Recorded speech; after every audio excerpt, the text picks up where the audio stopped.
बिस्मिल्लाहिर्रहमानिर्रहीम। Welcome to सरकारी job गुरु। दोस्तों, goods valuator practice test number 2 हम डिस्कस कर रहे थे, सॉल्व कर रहे थे। क्वेश्चन नंबर 1 से 15 तक हमने पिछली वीडियो में सॉल्व किए। अभी नेक्स्ट 15 से 20 जो एनालिटिकल रीजनिंग का क्वेश्चन सेक्शन है वो हम सॉल्व करेंगे। इससे पहले इंग्लिश कॉम्प्रिहेंशन का पार्ट हमने सॉल्व कर लिया है, वो पिछली वीडियो आप चैनल पर देख सकते हैं। अभी क्वेश्चन नंबर 16 से ऑनवर्ड्स हम एनालिटिकल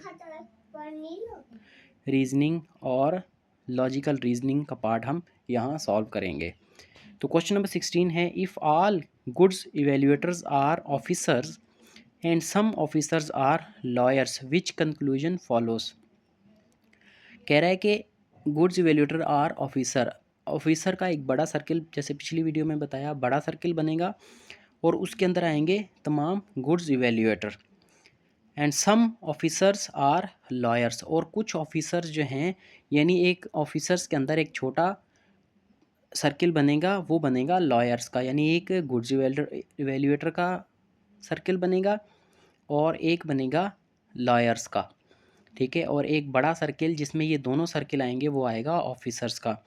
तो कंक्लूजन कौन सा सही है इसमें? Some goods evaluators are lawyers, तो ये कह रहा है कि कुछ गुड्स इवेल्युएटर इसमें लॉयर्स होंगे, तो लाजमी नहीं है, हो सकता है।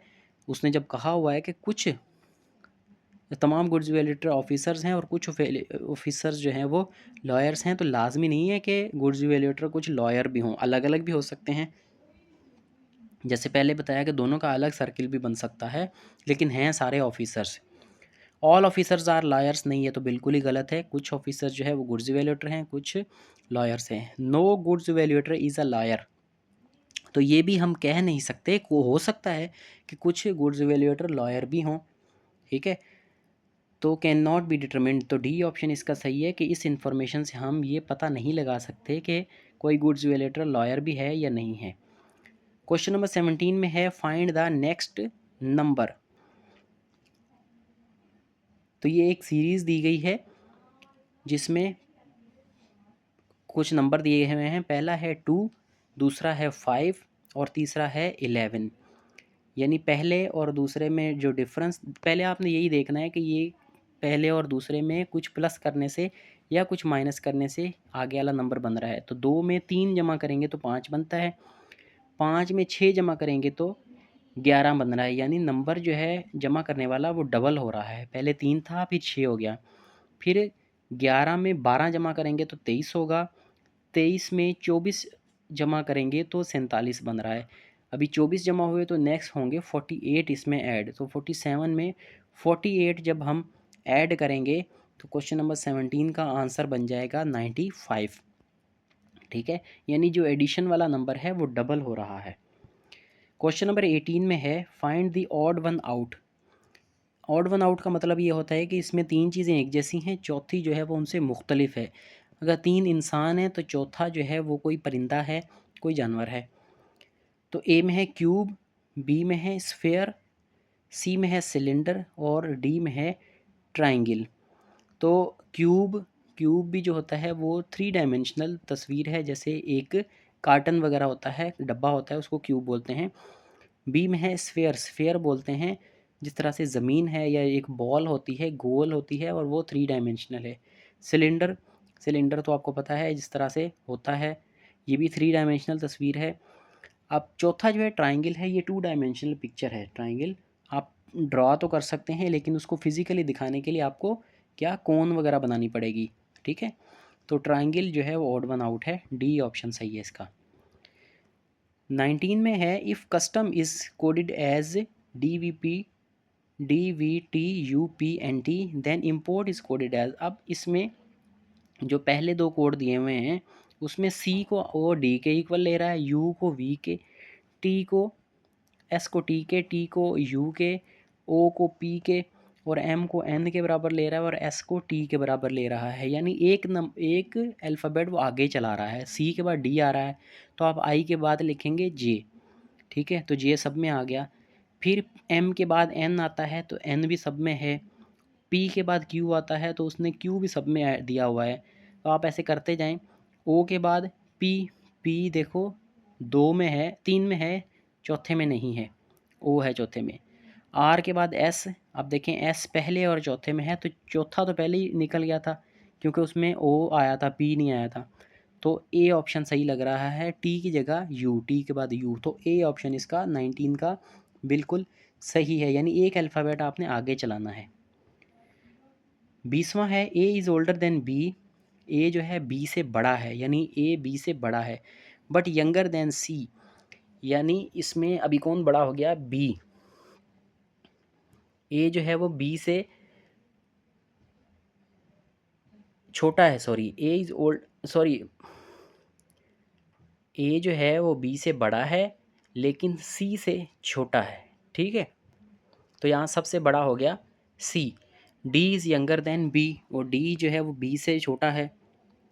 हु इज़ ओल्डेस्ट, तो 20वें का सी ऑप्शन सही है, सी जो है वो सबसे बड़ा है, ठीक है, क्योंकि ए जो है वो बी से बड़ा है लेकिन सी से छोटा है, तो बी तो ऑब्वियसली छोटा हो गया, तो ए बी से बड़ा था लेकिन सी से छोटा है, तो ए भी छोटा हो गया सी से, और डी तो बी से भी छोटा है, यानी डी सबसे छोटा है, तो बड़ा कौन है सबसे, तो सी ऑप्शन सही है, सी जो है वो सबसे बड़ा है।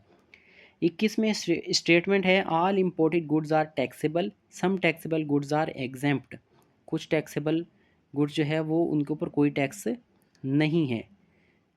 कंक्लूजन कह रहा है सम इम्पोर्टेड गुड्स आर एग्जेम्प्ट, और दूसरा कह रहा है some exempt goods are taxable. ये उसका वही आपने पहले तरह करना है कि आपने सर्किल बनाने हैं, उसमें जो है all imported goods are taxable, ठीक है, जितने भी गुड्स आ रहे हैं वो टैक्सेबल हैं, टैक्सेबल का एक बड़ा सर्किल आएगा, उसमें इम्पोर्टेड गुड्स आएंगे। सम टैक्सेबल गुड्स आर एग्जेम्प्ट, और कुछ जो टैक्सेबल गुड्स हैं उनको उनके ऊपर छूट भी दे दी गई है, ठीक है।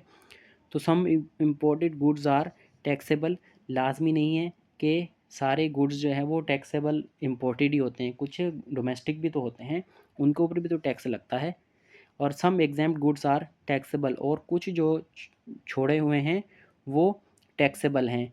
तो क्वेश्चन नंबर 21 का देखें, only A follows, only one follows, only two follows, both follow, neither follow, तो दूसरा जो है वो सही लग रहा है, some exempt goods are taxable, उसने लिखा है ना some taxable goods are exempt, तो some exempt goods are taxable, तो इसका बी ऑप्शन सही है कि दूसरा वाला जो कंक्लूजन है वो सही लग रहा है।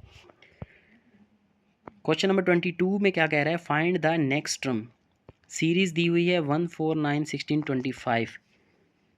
क्वेश्चन नंबर 22 है, इसमें पहला और चौथा, अब ये क्या हैं, ये स्क्वायर्स हैं।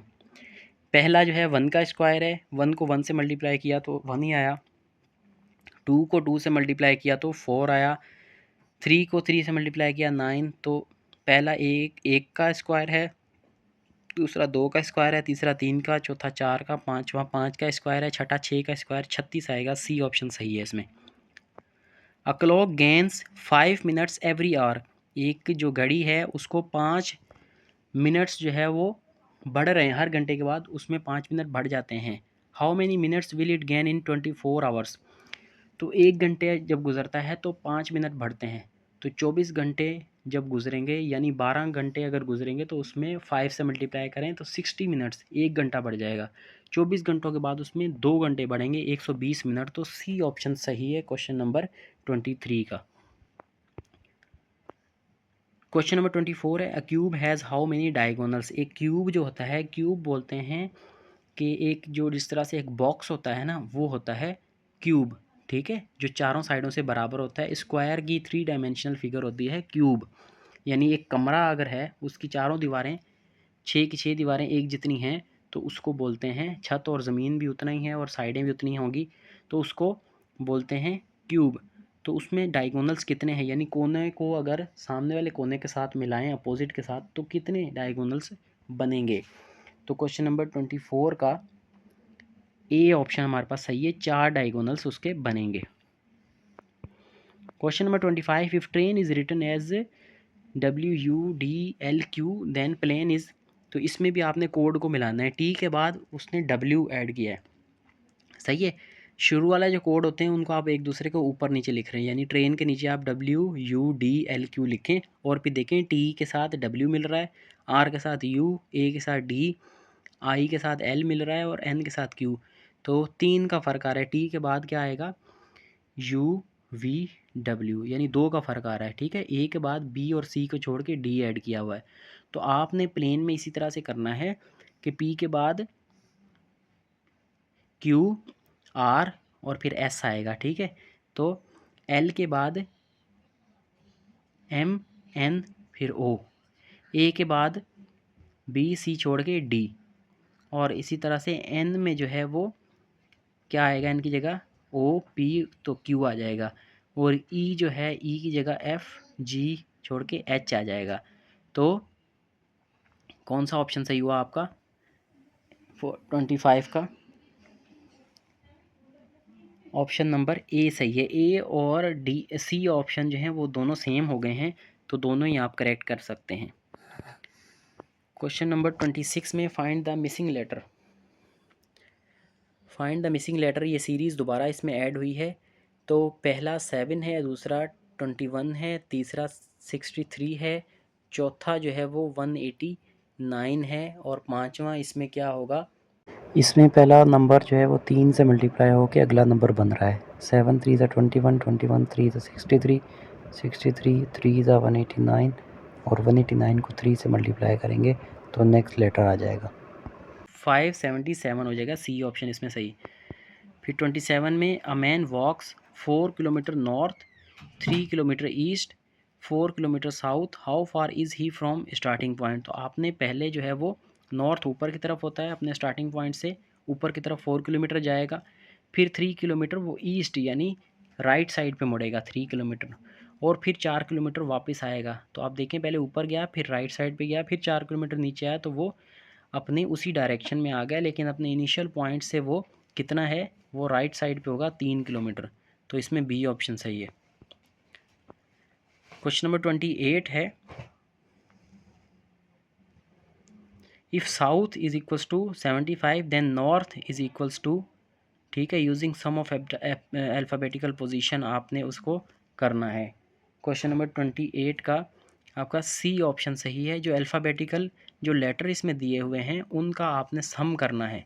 ठीक है, यानी एस कौन सी पोजीशन पे आता है, ओ कौन सी पोजीशन पे आता है, यू कौन सी पोजीशन पे आता है, टी कौन सी पे है, एच कौन सी पे है, उन सबको आपने जमा कर देना है। तो आपका क्वेश्चन नंबर 28 का जो आंसर है वो सी आ जाएगा इसका। अगर नॉर्थ के आप सारे अल्फ़ाबेट्स की पोजीशन को फिर जमा कर देंगे तो आपका बी ऑप्शन सी ऑप्शन आपका सही हो जाएगा 71। क्वेश्चन नंबर 29 में which number does not belong. ये सीरीज़ जो है इसमें ऑड वन आउट ही है। पहला 64 है ये, और फिर 125 है, 216 है और 250, यानी ये क्यूब हैं। पहला 4 का क्यूब है, दूसरा 5 का, और सी जो है वो इसी तरह से क्यूब है, और डी जो है 250 ये किसी का क्यूब नहीं है। तो 29 का डी ऑप्शन सही हो जाएगा। क्वेश्चन नंबर 30 है, कंप्लीट द सीक्वेंस। अभी ये सीक्वेंस दी हुई है ए जेड, यानी एक शुरू वाला अल्फ़ाबेट लिया है और एक आखिर से लिया है, और फिर ये उल्टा चल रहे हैं। ए के बाद बी है, जेड के बाद वाई, जेड से पहले वाई, और बी के बाद सी, और वाई से पहले एक्स, डी, सी के बाद डी, और एक्स से पहले डब्ल्यू। तो डी के बाद ई आएगा और डब्ल्यू से पहले वी आएगा। ठीक है, तो इसमें 30 का क्वेश्चन नंबर 30 का ए ऑप्शन सही हो जाएगा।